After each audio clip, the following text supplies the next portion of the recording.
이준석 의원이 개혁신당 대표직에서 전격 사퇴했습니다. 이 의원은 국회에서 1분 남짓 기자회견을 열었습니다. 이 자리에서 지방선거 이후 석 달 남짓의 자강과 쇄신을 위한 고민과 제안을 해왔지만 당 안에서 충분한 호응을 얻지 못했다고 밝혔습니다. 그러면서 누구의 탓도 아니다면서 설득해내지 못한 책임은 전적으로 대표인 저에게 있다고 말했습니다. 이 의원은 우리 앞에는 미룰 수 없는 정치 일정이 놓여 있고 정치의 시간은 누구를 기다려주지 않는다면서 방향에 대한 합의 없이 그 일정을 맞을 수는 없다고 판단했다고 설명했습니다. 제가 오히려 당내 다른 구성원들이 하고자 하는 일을 가로막고 있었다면 그 자리를 비우는 것이 제가 당을 위해 선택해야 할 길이라고 생각했다고 밝혔습니다. 이 의원은 한 사람의 당원으로 동탄 이 신도시의 국회의원으로 제자리에서 할 일을 하겠다면서 뒤이어 당을 이끌어갈 분들께는 더 큰 힘을 실어주시기를 부탁드린다고 회견을 마쳤습니다. 그리고 별도의 질의 응답 없이 회견장을 떠났습니다. 예, 오늘 마지막 질인데요. 법무부 차관님께 한번 여쭤보겠습니다. 네. 차관님, 예전에 2013년에 우리나라에서 헌정사에서 정당 해산 심판이 한번 있었습니다. 기억나십니까? 네, 기억납니다. 그 당시에 통합진보당을 해산하는 절차였는데 사실 그 당시에 어떤 혐의점으로 처음에 시작된 건지 기억나십니까? 기억을 못하고 있습니다. 예, 그때 통합진보당에서 이석기 의원이라는 분이 계셨는데 이분이 어디 회합 자리에 가가지고 사제폭탄을 만드느니 이런 얘기 하시고 그래가지고 내란 음모죄로 우선 들어갔습니다.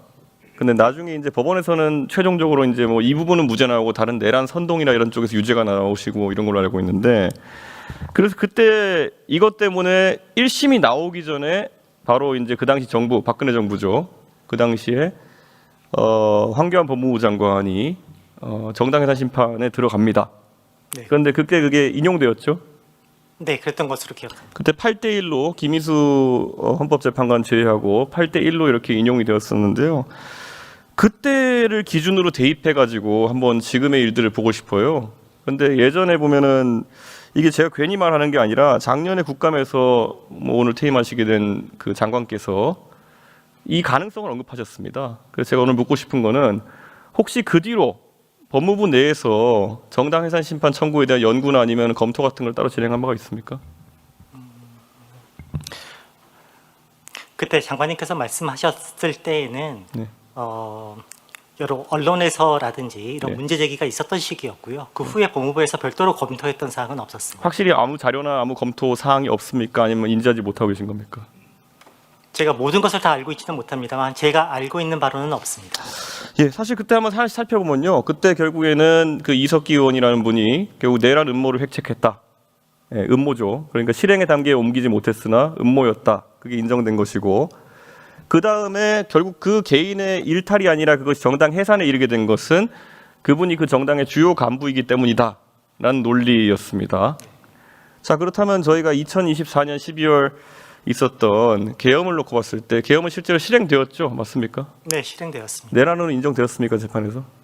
네, 내란 혐의 인정이 되었습니다. 네, 지금 그래서 2심을 이제 내란 우두머리죄 재판을 앞두고 있죠. 네. 그리고 이석기 의원이 주요 간부였다는 사실에 비추어 봐서 윤석열 대통령은 정당의 주요 간부로 볼 수 있습니까? 아닙니까? 정당이라 보긴 애매하겠죠? 네, 그렇습니다.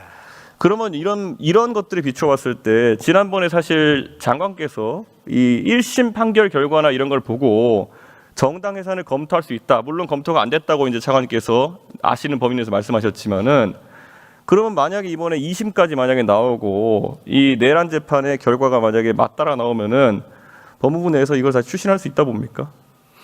위헌정당 해산 심판 등과 관련된 부분은 네. 굉장히 정치적으로나 사회적으로 굉장히 중요한 이슈이기 때문에요. 맞습니다. 네. 지난번과 같은 13년 사례를 말씀하셨습니다만 네. 단순히 그와 같이 대입해서 비교할 수 있는 문제는 아니라고 생각하고요. 지금 내란 재판의 일부분이 상당히 선고가 됐습니다만 모든 내용을 종합해서 판단해 봐야 될 것이고 또한 그거를 판단하고 검토하는 데 있어서는 매우 신중해야 차관님, 판단이라는 거는 이제 헌법재판소에서 재판관들이 하는 것일 테고 물론 이것을 청구하느냐 판단도 해야겠지만은 형식적으로 봤을 때 하나는 내란을 하겠다고 자기들끼리 회합해서 음모를 얘기한 사람, 하나는 실제로 내란을 행한 사람, 그리고 정당의 주요 간부, 그리고 그 당의 1호 당원인 대통령 이렇게 되었을 때 형식 논리상 진행할 걸 검토하겠다는 그 당시 장관의 말이 단순한 말로 들리지는 않거든요. 그렇기 때문에 이게 듣기에 따라서는 위협으로 들릴 수도 있는 부분이 있기 때문에 지금 이거를 구체적으로 따져 묻는 것입니다. 그리고 총리님 이것도 한번 여쭤볼 것인 게요. 방금 법무부 얘기했지만 법무부는 단순한 수행 주체에 가깝습니다. 이게 실제로 그 당시에도 보면은 박근혜 대통령이 긴급 국무회의 안건으로 상정해가지고 그에 대한 별다른 토론 절차 없이 사실 그때 굉장히 빠른 절차로 전자결제를 통해서 이제 진행된 거거든요. 황교안 총리의 그런 어떤 회의 주제를 통해 가지고 국무총리님은 이 사안을 어떻게 보십니까? 그때 사건과 지금 사건을 비교해봤을 때 정당해산 심판 청구가 나올 수 있다 보십니까? 제가 뭐 그런 부분들에 대해서는 정말 좀 문외한인 부분들이 있어서 제가 지금 뭐 바로 답변드리고 그 무게를 인식하셨으면 하는 생각인 게요. 저는 더 놀라웠던 게 윤석열 대통령 사건으로 인해서 이 재판 청구 가능성이 정성호 장관도 말씀하셨지만은 윤석열 대통령 재판에서는 본인이 대통령 재직하실 때 이런 재판 청구를 할까 고민했다라는 말씀까지 그 변호인의 증언으로 나왔거든요.